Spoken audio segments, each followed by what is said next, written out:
ఈరోజు వెన్నచేడు గ్రామానికి పట్టిన దరిద్రం అంతా పోయింది. గట్టిగా చప్పట్లు కొట్టాలి. అలాగే ఛత్రపతి శివాజీ మహారాజ్ యువజన సంఘం, స్వామి వివేకానంద యువజన సంఘం వారి కోసం గట్టిగా చప్పట్లు. మన సనాతన ధర్మంలో దాతని ప్రత్యక్ష దైవంగా నమ్ముతారు, చూస్తారు. కాబట్టి ఈ కార్యక్రమానికి ఇంత ఎత్తున ధన రూపేణ వస్తు రూపేణ సహకరించినటువంటి దాతలకు, అలాగే విగ్రహదాతకు, అన్నదాతకు కూడా ఒకసారి గట్టిగా చప్పట్లు.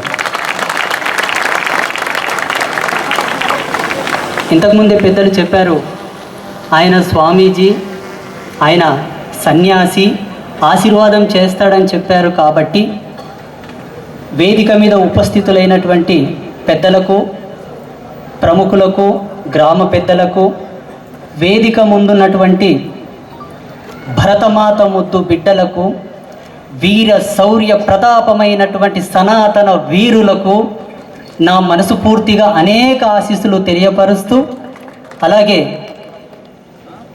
నా దేశం జోలికి, నా ధర్మం జోలికి, నా బిడ్డల జోలికి, నా తల్లుల జోలికి, నా అక్క చెల్లెల జోలికి వచ్చిన వాడు సర్వనాశనమైపోవాలని చెప్పి కూడా శపథం చేస్తూ ఈనాటి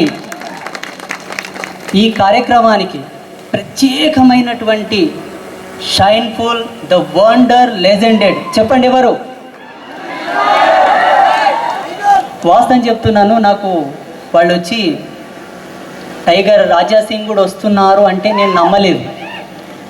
ఎందుకు నమ్మలేదంటే వాస్తవంగా చాలా బిజీ షెడ్యూల్లో వాళ్ళు పర్యటిస్తున్నారు. వారిని నేను రెగ్యులర్ ఫాలో అవుతుంటాను. నాకు యాక్చువల్ ఈరోజు మైసూరు పోయేది ఉంది. మొన్న కూడా ఒక డేట్ ఫిక్స్ చేసి దాన్ని క్యాన్సిల్ చేశారు. నేను ఈరోజు రావడానికి ముఖ్య కారణం టైగర్ రాజా సింగ్ గారు మాత్రమే. ఎందుకోసం వచ్చానంటే చెప్తాను. సత్యం సత్యం కలిస్తే ఎలా ఉంటుందో మాకు తెలుసు, ధర్మం ధర్మం కలిస్తే ఎలా ఉంటుందో మాకు తెలుసు, ఒక శౌర్యం, ఒక వీరత్వం కలిస్తే ఎలా ఉంటుందో మాకు తెలుసు. ఆత్మదర్శన సమానం కాబట్టే ఈరోజు వచ్చాను వారిని చూడడానికి. మరి ఈనాటి ఈ వేదిక పరిపూర్ణమైంది, పావనమైంది, అన్ని విధాలుగా చైతన్యమైందని చెప్పి ఆశిస్తూ ఒకే ఒక్క మాట చెప్పి ముగిస్తాను. సమయం చాలా అయిపోయింది. ఇంతకుముందు పెద్దలు చెప్పారు, అన్ని అంశాలను చెప్పారు, మనకు కావాల్సిందంతా చెప్పారు. చివరిగా ఉడతా భక్తిగా, ఉడత సేవగా నేను ఒక మాట చెప్తాను. ప్రపంచవ్యాప్తంగా ఉండేటటువంటి అన్ని మతాలకు, అన్ని ధర్మాలకు వెంట్రుకంతా కూడా తెలియదు, ఇంకా నేర్చుకునే దశలు ఉన్నాయి, ఇంకా ఓనమాలు కూడా నేర్వలేదు. కానీ నీ ధర్మం, నా ధర్మం, మన ధర్మం భూమి బద్దలై బ్రహ్మాండమే బద్దలైపోయే వరకు మానవుని యొక్క విజ్ఞాన వికాసానికి ఏం అవసరమో అవన్నీ ఇచ్చిపోయిన లక్షల సంవత్సరాల క్రితమే. అన్నీ ఉన్నాక కూడా మన దేశం 1800 సంవత్సరాలు బానిసత్వం లోపలికి ఎందుకు పోయింది? ఇది ప్రశ్న. సమాధానం ఏంటో తెలుసా? మనమే. కారణం ఏంటో తెలుసా? మనలో ఐక్యమత్యం లేకపోవడం. ఎలా? చూడండి, మీరు ఒక విధర్మీయుడితో గనక స్నేహం చేస్తే, వానితో సాంగత్యం చేస్తే, ఎంతసేపు ఉన్నా వాని ఉద్దేశం ఒకటే, నేనే బతకాలి, నేను మాత్రమే ఉండాలి, నా దేవుడే సత్యం, నా బుక్కే సత్యం, మీరంతా పనికిరాని కొడుకులని వాడు డిసైడ్ అయిపోయాడు. ఇంకొక ఆశ్చర్యకరమైన విషయం ఏంటో తెలుసా? పెద్దమని చెప్పాడు, మన హిందువులతోనే కొనండి, మన హిందువులతోనే వ్యాపారాలు చెయ్యండి అని ఎందుకోసం చెప్పాడంటే అందులో స్వార్థం లేదు. వాళ్ళని బతకకూడదు అని చెప్పేటంత దుర్మార్గులం, దౌర్భాగ్యులం ఏం కాదు. జీవో జీవస్య జీవనం అని చెప్పి మన రక్తంలోనే ఉన్నది ఆ గుణం. ఎందుకోసం చెప్తున్నామంటే, మీరు చేసిన వ్యాపారాల వలన వాడు గడిచిన సొమ్మంతా తీసుకుపోయి మక్కా మదీనాలో గుమ్మరించి వస్తాడు. అదే ఒక క్రైస్తవుడైతే వాడు తీసుకుపోయి జెరూసలేంలో గుమ్మరించి వస్తాడు. నీ జాతి వాడితో, ఈ దేశం వాడితో నీ బిడ్డతో వ్యాపారం చేస్తే వాడు తిరుమల కన్నా పోయి పోసి వస్తాడు, లేదంటే శ్రీశైలం అన్న పోయి పోసి వస్తాడు. ఇంకొక ముఖ్యమైన విషయం, ఈ మధ్యలో మన తెలుగు రాష్ట్రాలకు పెద్ద గజ్జి అంటుకున్న తెగులు. నిన్న ఒక సభ పెట్టిండ్రు ఆంధ్రాలో, దళిత క్రైస్తవులు అంటే ఇది పెద్ద పదం. ఏ మహానుభావుడు తీసుకొచ్చిండో దళిత క్రైస్తవం. ఒరే, దళిత అంటే అర్థం ఏంటో తెలుసా? మాదిగ కులానికి పరమార్థం ఉన్నది, మాల కులానికి పరమార్థం ఉన్నది, దాసరి కులానికి పరమార్థం ఉన్నది. ఆ మూలాలన్నీ కూడా సనాతన ధర్మంతో పెనవేసుకొని ఉన్నాయి. ఏ విధంగా నీ క్రైస్తవుడు దళితుడు అయ్యిండ్రా? మతం మారడానికి కారణం ఏంది? మారిన తర్వాత ఈ హక్కులు ఎలా వస్తాయి నీకు?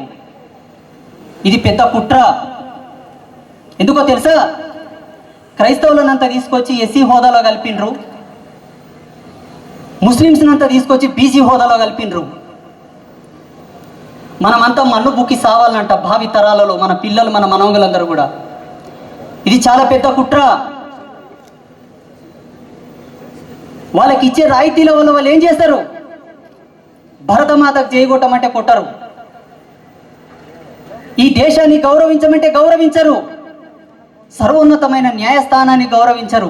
మళ్ళీ వాళ్ళకు రాజ్యాంగ విలువలు బాగా తెలుసుకోండి. ఇక్కడ ఉండే వాళ్ళందరూ కూడా మనమందరం చేస్తున్నటువంటి పిచ్చి చేష్ట ఏంటో తెలుసా? కులం కులం కులం కులం అని పిచ్చి కుక్కల్లాగా కొట్టుకొని వస్తున్న. ఒరే నాయనా, మొన్న పెహల్గావ్లో వచ్చినోడు కులం అడగలేదు, నీ గోత్రం అడిగిలేడు, నీ ప్రాంతం అడిగిలేడు, నీ ఏరియా అడిగిలేడు. కేవలం పాయింట్ ఇప్పి చూసి. ఎందుకో తెలుసా? వారికి కావాల్సింది ఒక్కటే, నేనే ఉండాలి, నేనే బ్రతకాలి, నాదే నడవాలనే పిచ్చితనం వాళ్ళ ఉంది. కాబట్టి వాడు చూడవలసింది చూసిండు, కాల్చవలసిన పద్ధతిలో కాల్చిపోయిండు. మళ్ళీ నీకేం పిచ్చెక్కిదరా నాయన, కులం కులం అని పెట్టుకున్నావు? ఒకవేళ ధర్మమీమాంస సూత్రం ప్రకారంగా ఆధ్యాత్మికంగా ఎవరికైనా ఉన్నతి ఉంటే కులమనే తత్వంతో ఈ దేశాన్ని, ఈ ధర్మాన్ని సమున్నతమైన స్థానంలో నిలబెట్టవచ్చు అన్న వాళ్ళు ఎవరైనా వస్తే ఈ స్టేజ్ మీదకి వచ్చి మాట్లాడండి, చూద్దాం. ఇదంతా కేవలం ఒకే ఒక్కరి లబ్ధి కోసం మనల్ని పావుకోలం చేసి ఆట ఆడుతున్నారు. కాబట్టి ఈ కులాల చిచ్చు మనకొద్దు, ఈ ప్రాంతాల చిచ్చు కూడా మనకొద్దు. ఈ మధ్యలో పెద్ద మనుషులు అంటున్నారు, Andhra go back, Marwadi go back. అబ్బో, అదే నోటితోటి రోహింగ్యా గో బ్యాక్ అంటే ఏమైంది? ఎందుకంటలేరు? అరే, ఇడు మన ఆంధ్రోడు అయితే ఏమైంది? తిరుపతి ఎక్కడుంది? ఆంధ్రాలో ఉంది. శ్రీశైలం ఎక్కడుంది? ఆంధ్రాలో ఉంది. ఆ దేవాలయం నుంచి వచ్చే రాయితీలని మనం తింటున్నాం. మనం 10 రూపాయలు తీసుకుపోయి ఆ దేవుని కాడ వేస్తే ఆ దేవునికి వేసిన ఉండి డబ్బులతోటి మనల్ని బ్రతుకుతున్నాం. ఈ రోహింగ్యా కానీ బతికిస్తే వాడు ఏ దేశంలో పోయి పడేసి వస్తాడు? ఏ దేశం చేయగొడతాడు? ఇటువంటివన్నీ చాలా కాలం నుంచి మనం పెట్టి పోషిస్తున్నాం. ఈ మధ్యలో ఒక విచిత్రకరమైనటువంటి సంఘటన ఏంటంటే, భగవంతుడు నాకు అవకాశం ఇచ్చాడు. అవకాశం నేను వాడుకొని నా స్వార్థం కోసం వాడుకోలేదు, లోక కళ్యాణం కోసం వాడుకున్నా. నేను చెప్పాను, చూడు, మానవ జీవితంలో ఏ బానిసత్వం ఉన్న పోతుంది, కానీ ధర్మ బానిసత్వం పోదు, దైవ బానిసత్వం పోదు. నీ వంశం నీ సర్వనాశనం చేస్తుంది. కాబట్టి మనది కాని దాన్ని మీరు పెంచి పోషిస్తున్నారు, వాటి జోలికి పోకండి. ఎలా?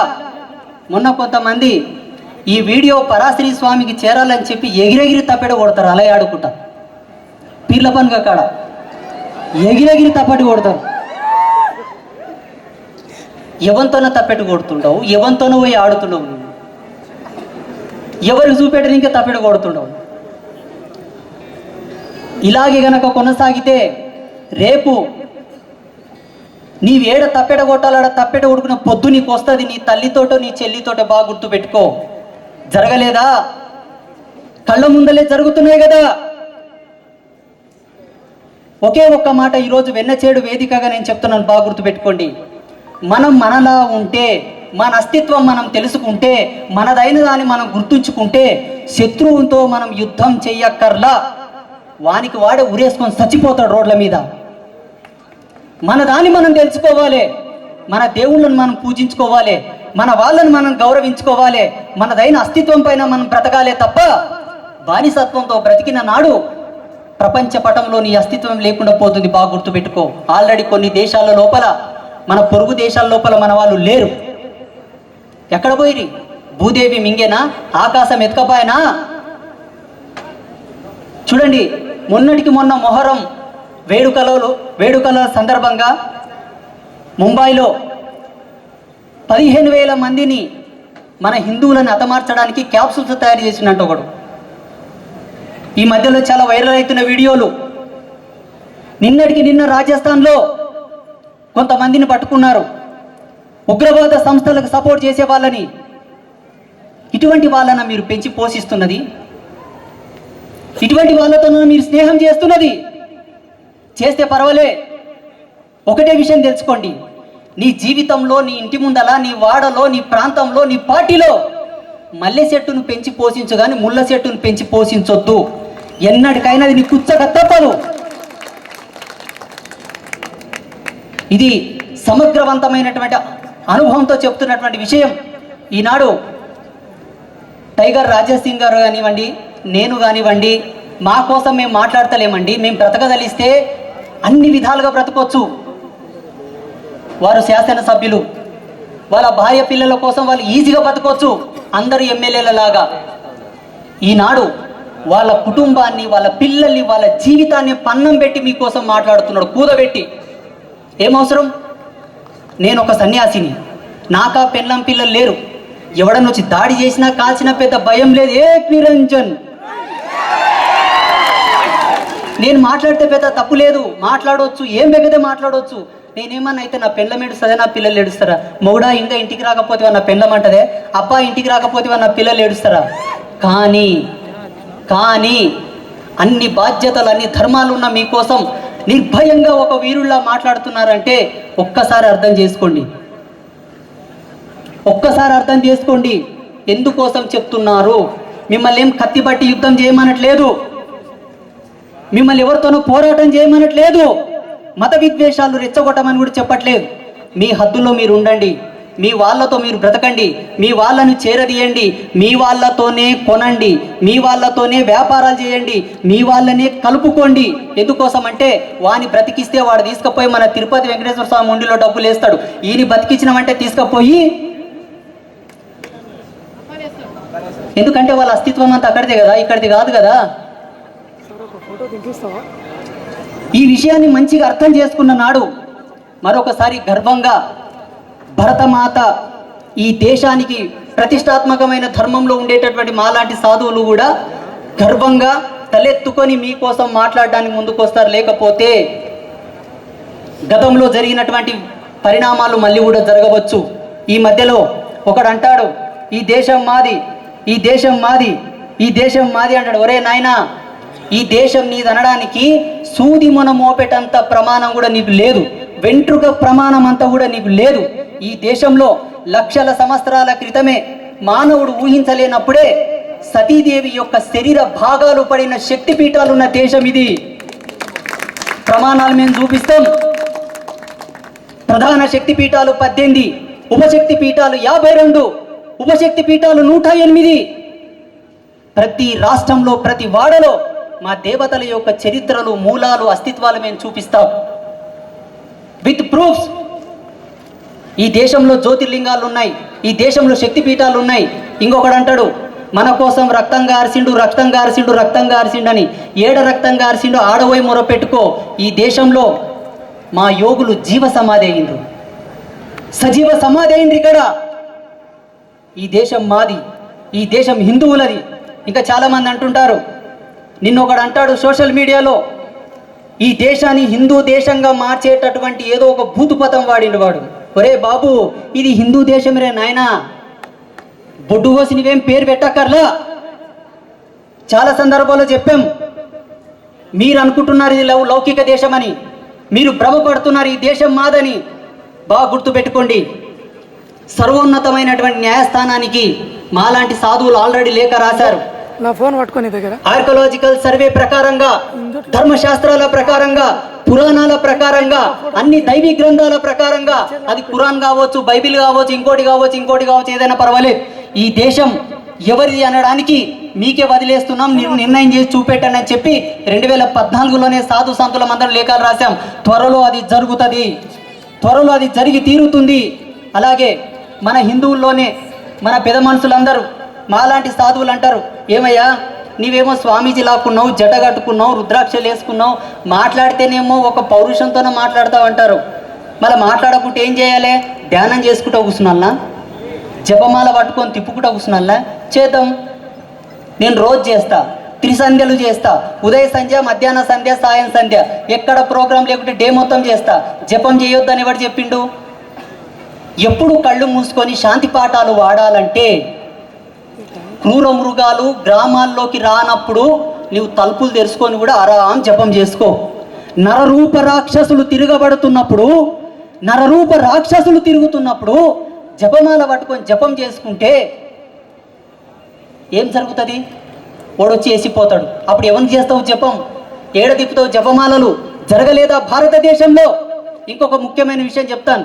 శాంతి పాఠాలు నీవు వాడతావు, ఎవరి పేరు చెప్పుకొని? శివుని పేరు చెప్పుకొని, రాముని పేరు చెప్పుకొని జపం చేస్తావు, హరే రామ హరే కృష్ణ అని. ఏ రామునైతే నువ్వు కొలుస్తున్నావో ఆ రాముని చేతిలో కోదండం ఎందుకున్నది? ఆయన కూడా జపమాల పట్టొచ్చు కదా. నీవు శివుని పేరు మీద జపం చేస్తావు, ఆ శివుని చేతిలో త్రిశూలం ఎందుకుంది? అమ్మవారి పూజలు చేస్తావు, అమ్మవారి చేతిలో 32 చేతులు, 32 చేతుల్లో 32 రకాల ఆయుధాలు ఎందుకున్నాయి? దేవుడు తలుచుకుంటే ఇట్లంటే మాయమైపోదా? దేవుడు తలుచుకుంటే శాంతిని తీసుకురాలేడా? ఆఖరికి యావత్ అఖండ మండలాకార స్వరూపుడైనటువంటి దత్తాత్రేయుని చేతిలో కూడా ఆయుధాలు ఉన్నాయి. ఒక్కసారి అర్థం చేసుకోండి, శాంతి అవసరం, సామరస్యం అవసరం. ఎప్పుడు? వెనకటికి కుందేలు పోయి లేడీతో అన్నదంట, ఏమే కళ్ళు మూసుకొని మేతాడుతున్నావా, కళ్ళు తెరుచుకొని మేతాడుతున్నావా అని అన్నదంట. అప్పుడు లేడీ అన్నదంట, ఈ వనంలో సింహాలు ఉన్నాయా, ఈ వనంలో గుంట నక్కలు ఉన్నాయా, ఈ వనంలో పులులు ఉన్నాయా? ఉన్నాయి. ఎందుకు అడిగినావు? ఏ చాటు నుంటో ఏ పొదనుంటో వచ్చి మన ప్రాణాన్ని లేపకపోయేటప్పుడు కళ్ళు మూసుకొని ఎలా మేతాడమంటివని అడిగిందంట లేడీ. ప్రస్తుత సమాజం అలాగే ఉన్నది. నిన్న ఒక వార్త వచ్చింది. గుజరాత్లో ఒక అమ్మాయి, 13 ఏళ్ల పాప, 30 మంది కామాంధులు. ఇంకెక్కడ నువ్వు కళ్ళు మూసుకొని జపం చేయమంటావు? ఇంకెక్కడ శాంతి పాఠాలు వాడమంటావు? చూడండి, మిమ్మల్ని ఆయుధాలు పట్టుకొని యుద్ధం చేయమని చెప్పట్లా, కానీ ఒకటి చేయండి, సంఘటితం, ఐక్యమత్యం. ఎలా? మన వాళ్ళని చేరదీయండి, మన దేవుళ్ళను పూజించుకోండి, మన గురువులను పూజించుకోండి, మన గుళ్ళు గోపురాలకు వెళ్ళండి, నీ ఎముకల కష్టం మన దేవుళ్ళ పాదాల కాడ పోసిరండి. ఎల్లమ్మ తల్లికి పోండి, పోషమ్మ తల్లికి పోండి, తిరుపతికి పోండి. మనది కాని పంచాయతీలు మీకెందుకు? మీకేం అవసరం? దాని ద్వారా ఈ దేశం మళ్ళొక 100-200 సంవత్సరాలు వెనక్కిపోవాల్సిన అవసరం వస్తుంది. కాబట్టి ఇప్పటి నుంచి ఏ ఒక్కరు కూడా వెన్నచేడు ప్రాంతంగా ఈ వేదిక మూలకంగా నేను చెప్తున్నాను, బాగా గుర్తుపెట్టుకోండి. మీరు ఇంటికి వెళ్ళిన తర్వాత కూడా మీ వాళ్ళకందరికీ చెప్పండి, ఫలానా ఊరిలో ఛత్రపతి శివాజీ మహారాజు విగ్రహావిష్కరణకు ఒక స్వామీజీ వచ్చాడు. ఆయన బాల బ్రహ్మచారి, ఆయన ఆత్మజ్ఞానం పొందినటువంటి ఆత్మ సన్యాసి, దండ సన్యాసి కాదు. ఆయన ఒక మాట చెప్పిండు, ఏంటో తెలుసా? పీర్ల పండుగ ఎవరు చేయకూడదంట. ఇంకొక మాట కూడా చెప్పుడి, బొందాలకు దర్గాలకు ఎవడు ఉరుసులు చేయకూడదంట, కందులు చేయకూడదంట. ఈ మాట గట్టిగా చెప్పండి. ఎందుకోసం చెప్తున్నాను ఈ మాట అంటే, వాళ్ళ దేవుళ్ళను వాళ్ళు పూజించుకోకో, వాళ్ళ దేవుళ్ళను వాళ్ళు గౌరవించుకోకో. నీకు దేవుళ్ళు లేరా? నీ ధర్మంలో దేవుళ్లకు కొదవ ఉందా? నీ ధర్మం గొడ్డు అయిందా? ఏం చూసిపోతున్నావు? పోవడం వల్ల జరిగిన నష్టం ఏంటో తెలుసా? వాళ్ళు బహిరంగంగా స్టేట్మెంట్లు ఇస్తున్నారు, మీ దేవుళ్ళతోన పస లేదు, మీ దేవుళ్ళతోన దమ్ము లేదు, అందుకే పిచ్చి కుక్కల్లాగా బానిసలై మా కాళ్ళ మీద పడి మా పాదాలు నాకుతున్నారు, మీ హిందువులను ఉమ్మిస్తున్నారు మీ మొక్కల మీద. అయితే మీరేం చేస్తున్నారు తెలుసా? సరే, ఆపత వచ్చిందనో రోగం వచ్చిందని పోతున్నారు. తరతరాల వారసత్వంగా తపస్సులు ధారబోసినటువంటి అసంఖ్యమైనటువంటి ఋషిగణాన్ని, యోగిగణాన్ని, సిద్ధపురుషులను, మఠాధిపతులను, పీఠాధిపతులను, గురువులనందరినీ ఎడమకాలుతో తన్నిపోతున్నారు. మీరందరూ బాగా గుర్తుపెట్టుకోండి. ఏమి తక్క చేసిండ్రు మీకు గురువులు? ఏమి ఇవ్వలేదు మీకు. మీకు కోసుక తినే దేవుళ్ళు కావాలన్నా ఎంతమంది ఉన్నారు? కోసుక తిను. ఏ దేవతకు కోస్తావు కొయ్, ఎన్ని ఆటలు కోస్తావు కొయ్, ఎంత కళ్ళు తాతావు కొయ్, తాగు. ఒకవేళ నీకు జపం చేసుకొని శాంతిగా సాత్వికంగా పూజ చేసుకోవాలా ఎంతమంది కావాలి? ఏ పద్ధతిలో పూజించుకోవాలంటే నీకు దేవతలు ఉన్నారు. ఎందుకు పోతున్నారు చెప్పండి? ఏమి కాలేదు చెప్పండి, ఏమి దొరికిందో అది కూడా చెప్పండి. పోనీ వాళ్ళ ధర్మంలో ఎవడన్నా వచ్చి మన దేవుళ్ళ కనీసం దండమన్న పెడతాడా? వాళ్ళు అంటున్నారయ్యా, మీ హిందువులు ఒక వ్యంగ్యమైనటువంటి పదం వాడిన ఒక మౌల చెప్పడానికి సిగ్గైతుంది నాకు. ఒక్కసారి ఆలోచన చేయండి. నీ ధర్మం లేదన్న కొదవ ఉంటే, నీ దేవతలతో నీకేమైనా జరగకపోతే మాట్లాడండి, మేము మాట్లాడతాం దాని మీద. ఎవరు వచ్చి మాట్లాడతారో చూద్దాం. చూడండి, ప్రపంచానికి సిద్ధత్వం అంటే ఏంటో నేర్పినవాడు మనవాడు. అందుకే మొన్న లండన్లో ఎవరి విగ్రహం పెట్టారు? అంతకుముందు ఆస్ట్రేలియాలో పెట్టారు. ఎవరి విగ్రహం పెట్టారు? కాంస్య విగ్రహం. మన ఋషులది పెట్టిండ్రయ్యా. ఒక ముల్లాది పెట్టలేదు, ఒక పాస్టర్ది పెట్టలేదు. వాళ్ళది పెట్టవచ్చు కదా, మన గురువుది ఎందుకు పెట్టిండ్రు? ఈనాడు ప్రపంచ దేశాలలో ప్రతి ఎయిర్ ఫోర్స్ దగ్గర హనుమంతుని ఫోటో ఉంటుంది, హనుమంతుని విగ్రహం ఉంటుంది.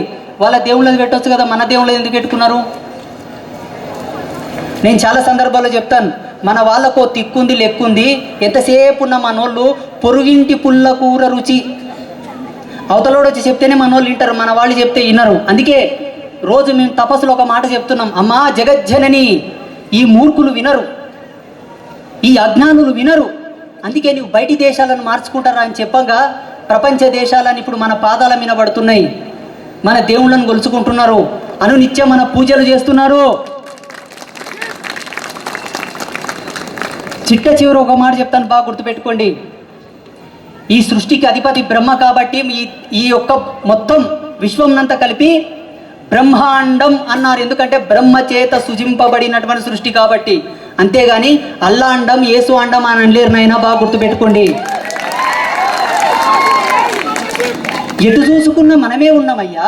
ఎటు చూసుకున్నా ప్రపంచంలో సూది మనం మోపేటంత స్థానం కూడా లేకుండా మన వాళ్ళు ఆక్రమించేశారు. కానీ మన వాళ్ళు ఏం చేశారో తెలుసా? బతుక్కోకపో, బతకండి అని చెప్పారు.